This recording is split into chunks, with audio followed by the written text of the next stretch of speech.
Selamat malam pemirsa, saya Rehan Pramudia. Pada kesempatan kali ini, saya akan membahas mengenai teknik reportase dalam dunia jurnalistik. Yang pertama, mari kita pahami dulu apa itu berita. Berita adalah informasi yang layak diketahui publik.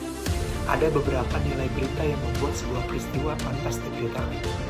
Nilai itu antara lain besarnya dampak atau magnitude, kedekatan lokasi atau proximity, aktualitas, pengaruh atau impact, keanehan atau unusualness, sisi kemanusiaan atau human interest, adanya konflik, kejutan, isu seks, serta informasi penting lainnya. Sebuah berita juga harus memenuhi syarat dasar, yaitu aktual, faktual, penting, menarik, dan seimbang. Lalu, kita perlu membedakan antara isu dan fakta. Isu adalah masalah yang belum terselesaikan yang menunggu keputusan. Sedangkan fakta adalah hasil pengamatan nyata, objektif, dan bisa diverifikasi oleh siapapun. Dalam menyusun berita, reporter harus melakukan riset dan dokumentasi. Riset artinya mengumpulkan, menganalisis, dan menerjemahkan informasi secara sistematis. Manfaat riset antara lain menambah pemahaman topik, mempermudah menentukan arah liputan, dan membantu memilih sudut pandang pemberitaan. Sumber riset bisa berasal dari internet, buku, laporan instansi, seminar, maupun langsung di lapangan. Selain riset, wawancara juga menjadi bagian penting.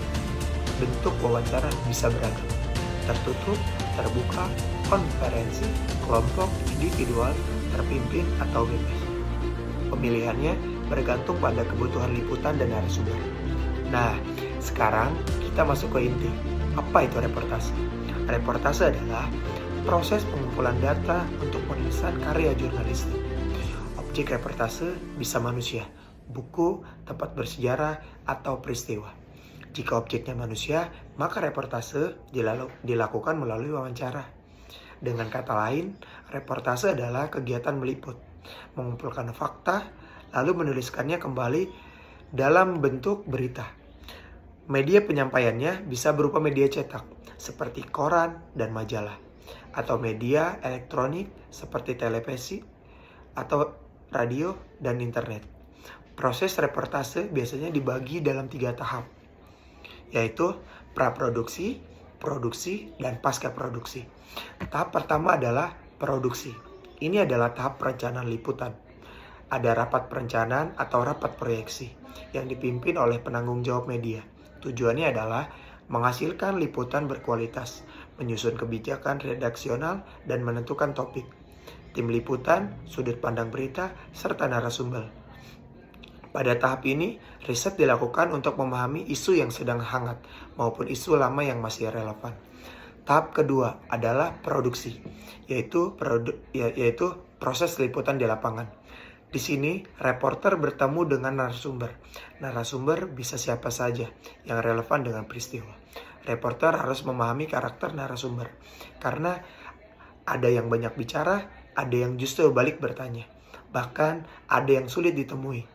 Kunci dari produksi adalah kemampuan komunikasi dan psikologi reporter dalam menghadapi berbagai tipe narasumber.